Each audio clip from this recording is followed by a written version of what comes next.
So let's start with the story, and then we can talk about the details of judging favorably. So I'm going to share with you a story that I recently read from a lecturer in Jerusalem, and she used to be a Hindu student, and she went to India for her college years. And before she left to college, her friends told her, just don't forget that you're American, they're Indian, and don't try to make them American. Okay? Don't try to change them, and don't try to, don't buy them things, and don't just leave them the way they are. They have their culture, you have your culture, and just understand those differences. Okay. Her school had like they stayed in some sort of hotel for women, and they had servants who would serve them and take care of them, bring them their food and bring them their whatever they wash their clothes, etc. And they paid. That was part of the service of the. Okay, this young girl who was serving her, she realized that one day she walked into her room and the servant was limping. So she asked her, "Why are you limping?" So she showed her, like all Indians in that province, in that area, were walking barefoot. She was walking barefoot and had this huge gash in her foot, in the bottom of her foot. So she said, "That's crazy. You can't walk around like this." She took her to a doctor immediately, and the doctor says if she doesn't get a pair of shoes, if she's going to continue walking like this, she'll be infected. It'll be infected very severely, and she's never going to be able to walk again. So what does she do? She put her American cap on, and she quickly goes to the store and buys her a pair of shoes. Exactly what she was told not to do. So she goes and buys her a pair of shoes. And then she, tells her, this, whatever it was, she didn't have a lot of money. She was a student. She has a little stipend. She used her stipend to buy her these shoes. So she says to her, "Listen, you have to wear these shoes every day. Okay, do you hear me? Every day you have to wear these shoes." Okay. This young girl didn't talk a lot. She worked hard, didn't talk a lot. Okay, the next day she comes to the room and she's not wearing the shoes. She says, "What's the matter? I thought I said that you should wear these every day." So she picks up her feet and she shows her that she has these huge blisters. And she realized, one second, if she doesn't have shoes, she certainly doesn't have socks. I better go buy her socks. So she went, ran out, and bought her socks. Bought her 2 pairs of socks. And sure enough, the next day she didn't show up. And a few days later, she sees her from afar, and she sees she's walking barefoot. And she becomes irate. She's being taken advantage of. She just got a pair of shoes out of her, a pair of shoes she can't afford, and she got very upset. Having last week spoken about finding favor in other people, okay, meaning if judging people favorably, what is your analysis to the story? But let me tell you what actually happened, okay? This woman saw, this young college student saw the mother of this girl. And she runs over to the mother and she says to her, "I don't understand your daughter. What's wrong with her? I bought her these shoes and I still see her not wearing them. She's going barefoot." So the mother says to her, she says, "Don't you understand? These are the only pair of shoes she will have her entire life. Shouldn't she save it for special occasions?" Oh, God. Okay? That's the true story of exactly, which really is a collaboration of what everyone was thinking. But that's the way we need to start thinking about other people before we judge them. The Torah commands us, okay? The Torah commands us. I'm going to read it here from, Leviticus 19:15. Judge your fellow man justly, okay? And the commentators explain this to mean judge your fellow man favorably and interpret his actions and words only to the good. Only to the good. That means we have to look at humanity as being positive, people who want to do good, people who do, I mean, is there anybody here, okay, if you came over and you said, I need to borrow some money so that I can feed my family, okay, and then the next day I ask your child, God forbid, if any of us had, right? Someone came over and said they needed, right, to feed their family. And we give them money, and then we see them the next day, we see their children, they say, well, I haven't eaten in a week. You wonder, like, what's going on? Are they gambling the money away? Like, what are they doing? What's happening? So we have to understand that nobody wants to starve themselves or their family. Are there people that aren't? Well, there are some people.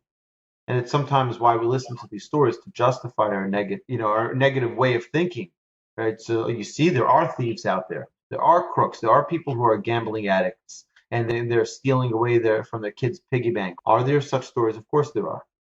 But the Torah says, judge every person favorably. Okay? There's actually two Mishnahs that contradict each other. The first says, judge every person favorably. The second says, don't judge your fellow till you're standing in their place. Which is it? Should I not judge them till I'm standing in their place? And when I am judging them, I should judge them favorably, or should I just not judge them? Which one? So our sages tell us that it's inevitable that we are judges. We mentioned this last week. It's inevitable that we are all judges. There's no such thing as a person who lives in a no judgment world. We're all judging every day. And just to give you an idea about this, right? We judge every day what's right and wrong for us. We're judges, right? We make that judgment whether or not we should get out of bed or hit the snooze button. That's a judgment we make, right? Am I going to be happy or am I going to be sad? It's a judgment. When we see other people, we're making a judgment. Should I be friendly? Should I be kind? Should I be gracious? Or should I be obnoxious? That's our judgment that we make. So inevitably, we're making judgments. Torah says, be positive in your judgments. Right? When you talk positively, you'll be positive. When you act positively, you'll be positive. When you think positively, you'll be positive. And when you judge others positively, you'll see positive in other people. Okay? It really is such a fundamental perspective in Judaism. Try to come up with a reasoning. So just a few examples here. Instead of faulting a friend for not calling you back when she said she would, right? You could think maybe she tried to call me back, but I was on the other line. Or maybe she received an important phone call just as they were dialing my number. Instead of faulting your spouse for being late again, which my wife could do to me because we've already established that I'm punctually challenged. So you could think, I'm not time challenged like he or she is, but how much have I really changed in my own ingrained bad habits? It's very easy to castigate someone else. Look at them. Look, I can't believe it. They're right? But how much of my own did I change? And sometimes they're not as visible. Instead of faulting a repairman for not coming when he said he would, leaving you sitting at home all afternoon waiting, you could think his previous client may have had a more complicated job than expected. Or when he went to phone me that he'd be late, he couldn't find my number, or his cell phone battery was low. These are all real things that happen to us. I have someone who once told me, he says, Rabbi, I have no problem. I said, I have no problem if you don't show up. Just call me. And I try to explain to him, yeah, ideally that would be great. But when a crisis comes to you and someone needs you immediately, which happens many times, and I have to just drop everything and go sit and talk to the person or deal with the case, it's like it takes your full resources and you get, So yeah, could we text them? Ideally, we should. But that's not always possible. Sometimes I've had many times where I leave my phone at home, I leave my phone in my car so I can focus on what's going on. And then you can't say, oh, just give me 1 minute. I'm going to run to my car, text the person, especially when someone's in a serious crisis, that's not possible. So the tool of judging people favorably is all in our mind of how we're going to look at the world. Imagine the following, okay? Imagine your mother. Mother's a good woman, a righteous woman. She raised you. She took care of you. She fed you. She taught you how to use a spoon, right? She taught you everything you know, okay? and she does something that is hurtful to you, okay? But you know your mother, and you know your mother doesn't hurt people. She's so calm, she's so gentle, she's so pleasant to other people. That's not who she is. So you'll overlook it. Why will you overlook it? Because I know that this is not the way she is. She is not a difficult person in the sense that she does. Perhaps, okay, I don't know. I haven't had the privilege of meeting your mom yet. What our Mishnah says is judge the whole person favorably, not every person. You can read it two ways. It can either be judge every person or judge the whole person favorably, meaning you have to see the full picture of who the person is. For example, someone who's always meticulous and careful with every single penny, and you see them being not so careful. You know that they're always very careful on every single penny. They're meticulous. And suddenly you see them being not so careful. What is that telling you? I had a guy actually call me up. This is an individual who did very well in business, and he would support his mother. He would support his mother very generously. He would send her money every month. He'd pay her rent. He'd pay for her the dog walker, and he'd pay for her medical bills, and pay for this, pay for that. And then she said to him, I need to get my teeth done. He said, teeth done? You don't have teeth. She was 90, in her 90s. You don't have teeth. What are you talking about? She says, no, I need to get my teeth done. Okay, so how much do you need? She needs another $500. No problem. He sends her another $500. And then the next month, she says, I still need to get my teeth done. He says, 1 second. I sent you an extra $500 last month. What's going on? She says, yeah, I ended up, whatever. I need to do it again. Okay? And and he used to call me and vent. He's like, she's a thief. She's a crook. She lies to me through he says, I don't mind giving her the money, but don't lie to me to my face. And he would get very upset. Now, I would always say, listen, we have to judge the whole person. He says, look, as a child, she lied to me too. He says, her whole life she was a liar. That's what he said. He said, but she's still my mother, so I want to help her out. And now you have to understand, that's a very challenging situation. How does such a person judge favorably? He says she was always a gold digger. He says this is the way she is. This is what she always did. She'll take advantage of anybody. And this is the way the son sees his mother. That's very challenging. Okay? I'm not saying that she's a rotten person. I'm not saying that at all. But I am saying that it's very difficult for someone in that situation to find a positive way to judge someone who he knows so well. Because he also has the whole background of all of those years of the same experience. Now, if the opposite is true, where you know the person as being a good person through and through, and now they're displaying a challenging situation, so it's very easy. Or it's not easy, but it's easier. Where you can just say, you know what? I know this person for many years, and they've always been very honest, very straightforward. They've always been, right? There must be something here that I don't know. And you can leave it at that. I shared with you the story of the past. I'll just refresh the story. It could be used in a different class to begin with, so please forgive me.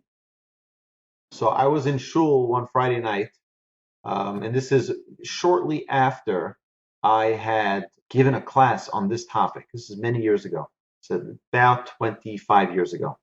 I was a young student in yeshiva, and it was my turn to talk about a midah, a trait, and I spoke about this topic. Judging people favorably, I said to come up with a story, come up with some type of rationalization, right? Okay, so Friday night I'm standing in synagogue. It's pretty full, and there's not really many seats available. So I take my sitter and my prayer book, and I'm, putting it on the shelf on the side of the synagogue, and I'm praying.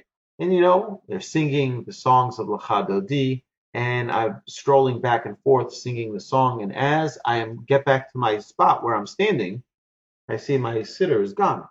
Didn't fall. It's not on the shelf. The shelves are empty. No more. The place is packed.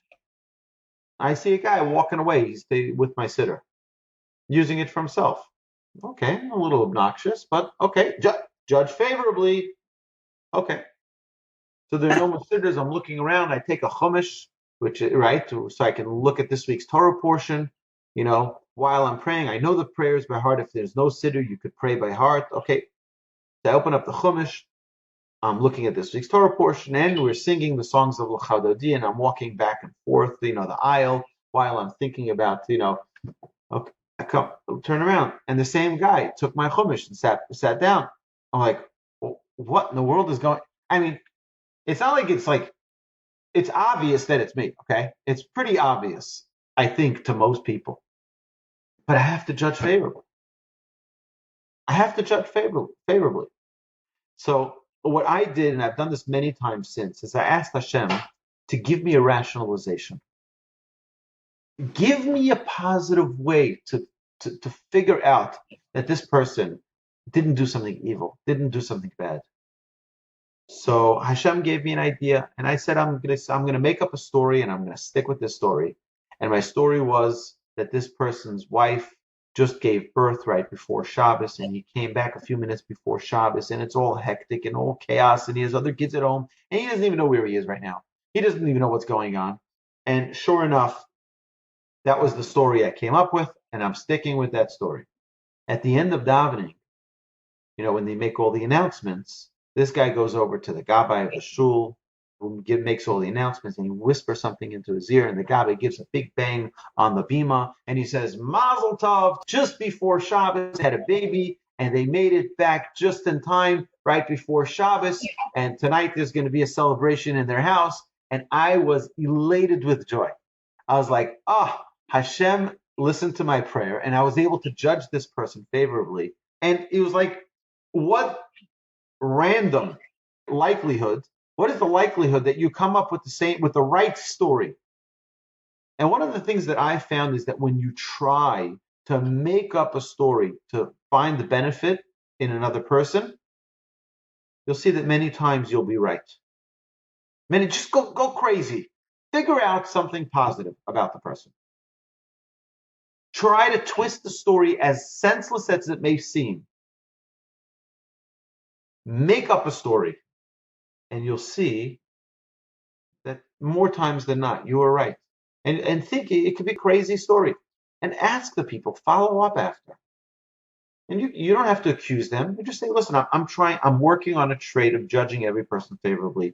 You told me you were going to call me at 9. You didn't call me. I think you're a great person. I know you're always responsive. Why did you call me?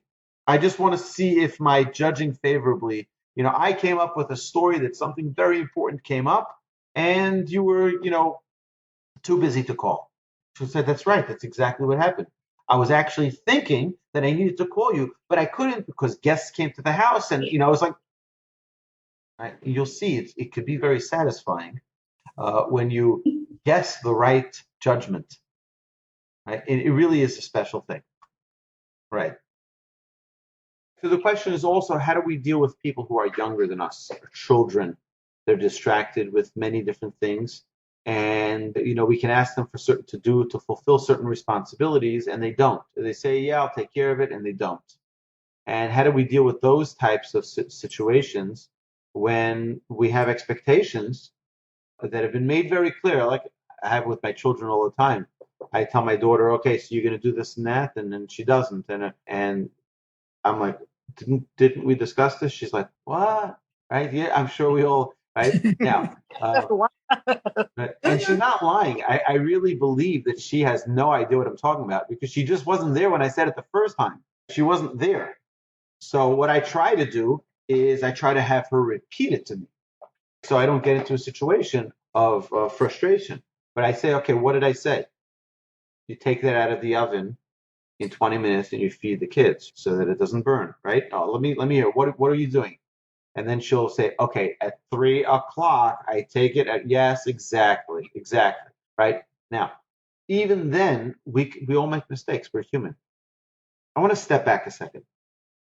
But we have to realize that this world is a workshop. It's one big workshop. We're not in this world to just live life. We're here in this world to perfect ourselves, to become better people. And we will all be challenged with certain situations that come up that will test us. And when you have a case of judging someone favorably that presents itself before you, it's a test in that workshop of life of how you are going to deal with this case. Okay, it's a living scenario that comes to your door. And we have these dozens of times a day where we need to make certain judgments, we need to make certain decisions based on the information we have. And the first thing that we're learning here is we don't always have all the information. And that's the most important thing. You can only make a decision based on the information you have, but you don't have all the information. And even when the person tells you that you have all the information, you still don't have all the information. So I'll give you an example. Someone says to you, this happens many times when people are trying to make a surprise birthday party for someone. So they say, well, 1 second, didn't you tell me you were going to do? Yeah, someone came over and this and that wasn't either true. Really, in 2 days, you'll see that it was all a surprise birthday party. Right? Many times, and you have all of these, inconsistencies that come up, and they're like, what's going on with you? And they don't realize that you're really planning this beautiful birthday for them, a surprise birthday. You told me you're going to be here. You weren't there. You were someplace else, right? There was a story I read recently of a young man who wanted to propose to this young lady who he was dating. He says, he's making this whole plan, and he called her best friend over to the house to help with surprising doing the whole proposal and everything. And he texts the girl he's dating. He says to her, where are you? And she says, I'm with my friend shopping. The friend was with him right there in front of him. Meanwhile, she just was surprising him. He wasn't aware of that, right? And later on, he confronts. He's like, "Look, I'm calling off this proposal because she's lying to me. Clearly, she's lying to me." And then when she came, he's like, "Where were you?" She's like, "I was with my friend." "What are you talking about? Your friend was here." And it was an eye-opening situation where sometimes we don't realize that the other person is trying to do something special for us, and we can fall into that trap of judging them negatively. So, judging others favorably does not preclude self-protective actions and positive steps to redress wrongs. By judging others favorably doesn't mean to leave your $300 iPod on your desk when you go to the restroom. It means that if you don't find your iPod where you're sure you left it, check every drawer and pocket before you start suspecting your fellow workers. Often we are sure and wrong. How many times does that happen to us? We end up and we start thinking already, someone stole it. And then we look in our bag and we find it there. Why is the first thing to judge? I can't believe it. They're so dishonest. They just walked over to my desk and took my phone. And meanwhile, we didn't realize we already put it in our bag. So again, it's retraining the way we judge, retraining the way we think. So there are there's actually a fabulous book. It's called The Other Side of the Story. It's a green book. I have it back in Houston. I couldn't find it here by my in-laws, but it's a great book on, stories and strategies of how to judge people favorably. Okay, so there are a couple of, I would say, 3 good tools that we need to use to not judge people in a negative way. The first is to stop applying a double standard. Many of us judge others severely while we have a host of excuses for our own reprehensible behavior. For example, we grumble about other drivers who double park their cars and thus block a whole lane. But when we do, it's okay because my son is just jumping into the car. For 1 minute, he's just going to go pick up a dry cleaners. He's just going to go do something else. And for me, it's okay. It's just a second. Like, relax, take it easy. But someone else, we're like, this is, you're so inconsiderate of other people, right? So don't allow a double standard. If it happened to you, you'd say, yeah, it's just a second, just relax. So relax for other people. Don't judge your friend until you reach their place. Like we said previously, this is the Jewish version, right? Dating back 1800 years of don't judge your friend until you've walked a mile, right? In their shoes, right? This means that even when another person has done something culpable, consider the possibility that you would have done likewise if you would have been in the same situation. Your employee or coworker quits and takes a better paying job, showing no loyalty to the company that gave him his start. This happens so many times. I've heard so many stories of this, okay? Before you say, I wouldn't do that, think, but would I do that if I had his mortgage, his debts, and his size family? I have heard from people who said to me, I don't know what to do. If someone you know, someone who's close with your organization, this is what they've done to us. And I don't know, and they tell me the story of how they quit their job to take another job. They're so disloyal. They left us in shambles. I can't believe they would do such a thing to us. And then I would ask them a little bit about how they got their job. And they said, I was in a different company and, it was this and that. And I left for this job because it was a better. You did the same thing. You did the exact same thing. But it's uncomfortable when you're on the receiving end of it. Did they owe you anything? Did they have any contract that they broke? No. But it's not menschlich. It's not the right thing to do. It's not the. Well, they have responsibilities. They have things they need to. So we have to consider whether or not if this happened to us, would we do the same exact thing? And many times the answer would be yes.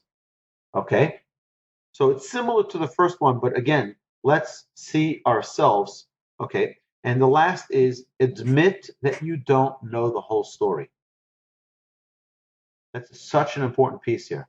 I don't know that even when you see the whole story, you're only seeing part of it. Because you're only seeing what your eyes allow you to see.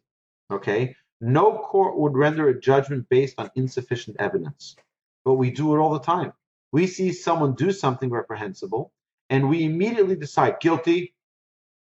What do we know about the background of the situation or the person's circumstances or challenges? Conjuring up the humility to admit, I don't know, can save us from judgments that are severe and wrong. Right? This is a very important thing, is that we are very confident with our own perspective. Right? I know because I was there. Right, but how much information are we missing from that exact story? Last week we gave that example with the wedding hall where the family, right? And we were all confident that we knew this guy is wrong.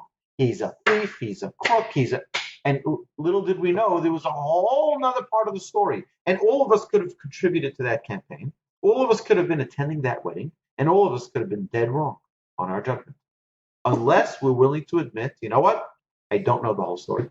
And if I'm willing to accept that I don't know the whole story, it'll be much easier for me to not judge people in a negative way. Right? There are thousands and thousands of stories that occur every day where people are being judged and could have been judged positively. They're being judged negatively because we don't know the story. And we walk around with these feelings about them. I can't believe they didn't invite me to their. I had a guy yesterday tell me, I was visiting, social distancing, of course, with a friend here who lives near my in-laws in Passaic, New Jersey. And he was telling me about someone who didn't get invited to their daughter's wedding. He didn't get invited. I said, they were very insulted, very hurt. I thought we were closer than that. I thought, why wouldn't you invite me to your daughter's wedding? He says, I invited you to the wedding. Right? 3 months later, they got the invitation. Someone said, my sister-in-law was telling me that her son's bar mitzvah, one of her friends told her she was visiting with another friend, and they said, why don't we go to the bar mitzvah? Shabbos morning, why don't we go to the bar mitzvah? She says, I'm uncomfortable, even though I know her very well, but she didn't invite me. She didn't invite me to the bar mitzvah. So just come anyway. No, she didn't invite me, I'm not going. She says, I did invite her. I absolutely did. She checked her. And by the way, I had this with my son's bar mitzvah. I got many people's envelopes back. And what I did was I took a picture of the envelope. Even if I got it back after the bar mitzvah, I would send them a text. I said, I want you to know I got your invitation back. You were invited. I wish you would have joined our family. I'm so sorry that you didn't get it on time for the bar mitzvah. If these things happen, the U.S. Postal Service is not exactly the most efficient agency in the world. So sometimes your envelope will get lost and they can get it years later sometimes. The question really is, why do people want to feel, can't believe they would do that to me? I can't believe it. Do people want to feel that way? So why do people rush to that judgment? Like the rabbi didn't greet me when I walked into synagogue. He didn't know that my daughter had a baby. Why wouldn't he say Mazel Tov? Why wouldn't they include it in the announcements? Most likely because they didn't know about it. Right? It doesn't have to be a whole complicated, convoluted story, right? Most of the times it's very simple things. You know why they didn't visit you when you were sick? They didn't know about it. Okay? So I actually had once a story where someone was sick in the hospital and they called me to come visit them. They said, please, Rabbi, I don't have any people. I want you to come visit me if you can. And I came to visit them and they were sleeping. I came, I asked the nurse, when are they going to be up? They said, I don't know. She's dozing in and out. And I don't. Okay. I came, I was there. I didn't think twice about leaving my business card there, like informing them that I was there. I told the nurse, you just let them know that Rabbi Wolbe came, right? A little while goes by, I don't hear from them. I call them in the hospital, and they're like, yeah, hello.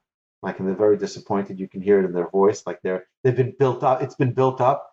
I'm like, what's going on? I said, you sound like you're upset. Well, I asked you to come visit me. You never visit me. I said, well, guess what? I did. I actually even told your nurse that I remembered the name. I said, I told your nurse to tell you when you woke up that I was there. Well, she never said anything. I said, I'm so sorry. I'm going to try to come back again. I came back again and they were sleeping again. This time I left my business card there on the table. On their table, I said, I'm putting a business card here so they know I was here. And they called me after and they said, okay, I'm sorry that I missed you when you were here. But sometimes people rush to judgment. I don't understand why people want to feel. I think it's because we're very comfortable with how we see things. And when the circumstances aren't exactly the way we think them, sometimes we don't want to let go of how we saw it. Maybe it's an oversimplification of the psychology here. We want to become people who are seeing the world in a beautiful light, who see every circumstance as a circumstance of goodness, not of challenge, not of negativity. We want to be like that. And so this is a great tool our sages give us of positive thinking. Okay? When you start thinking that people are good and people want to do good and people don't want to, right? Then it gives you a happiness and a joy in how you live your life every day.